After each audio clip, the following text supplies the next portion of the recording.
மேகதாது விவகாரம் தொடர்பாக தமிழக அரசு உச்சநீதிமன்றத்தில் மனு தாக்கல் செய்திருந்த நிலையில் அது தள்ளுபடி செய்யப்பட்டதை அடுத்து கர்நாடக அரசு தங்களுக்கு கிடைத்த மிகப்பெரிய சட்ட ரீதியான வெற்றியாக பட்ஜெட் உரையில் குறிப்பிட்டிருக்கிறது.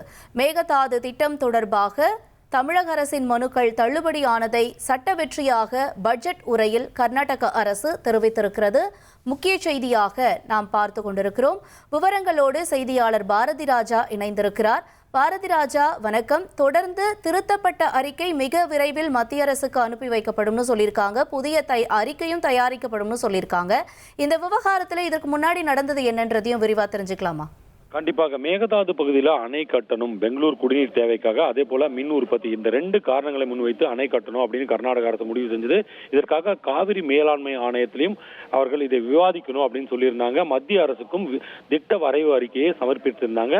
இதுல சில சுற்றுச்சூழல் கிளியரன்ஸ் கூட கர்நாடக அரசுக்கு கிடைச்சிருந்தது. இந்த நிலையில தான் இந்த திட்டத்தை கைவிட வேண்டும், இந்த திட்டத்திற்கு ஒப்புதல் அளிக்கக்கூடாது, அளித்தால் தமிழகம் பாதிக்கப்படும் அப்படின்னு சொல்லி தமிழக அரசு சார்பில் உச்சநீதிமன்றத்தில் மனு தாக்கல் செய்யப்பட்டிருந்தது.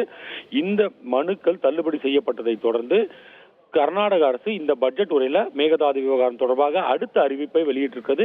ஏற்கனவே அந்த எவ்வளவு மரங்கள் வெட்டப்படும், அதற்கு வனத்துறையின் அனுமதி பெறுவதற்கு தேவையான நடவடிக்கைகள் அப்படின்னு தொடங்கி இருந்த நிலையில இப்ப புதிதாக ஒரு டிபிஆர், அதாவது திட்ட வரைவு அறிக்கையை தயாரித்து அதை மத்திய அரசுக்கு அனுப்பவும், அதே போல வனத்துறை அனுமதிக்கு அனுப்பவும், மத்திய வனத்துறை அனுமதிக்கு அனுப்பவும் முடிவு செய்திருக்கிறது. இதுல எவ்வளவு மரங்கள், எவ்வளவு வனப்பகுதி சேதமடையும், எவ்வளவு வன விலங்குகள் பாதிக்கப்படும் அப்படின்ற விரிவான அறிக்கையை அவங்களுக்கு அமைச்சு குறைவான வனப்பகுதி பாதிக்கப்படும் வகையிலான டிபிஆரை தயார் செஞ்சு அனுப்புவோம் அப்படின்றத மிக தெளிவா பட்ஜெட் உரையில குறிப்பிட்டிருக்காங்க. இது மேகதாது விவகாரத்துல கர்நாடக அரசின் அடுத்த கட்ட நடவடிக்கையா பார்க்கப்படுது. ரைட், உங்களுடைய தகவல்களுக்கு நன்றி பாரதி ராஜா. 1,27,00,000 மனங்களை வென்ற தந்தி டிவி யூடியூப் சேனல். தவிர்க்க முடியாத தம்ப்நெயில்ஸ், கலக்கலான கான்டென்ட்ஸ். நீங்களும் இந்த குடும்பத்தில் இணைய இப்பவே சப்ஸ்கிரைப் பண்ணுங்க. அசுரபலம் கொண்ட எங்கள் டிஜிட்டல் கரங்களில் உங்கள் விளம்பரங்களை சேர்க்க வாட்ஸ்அப் பண்ணுங்க.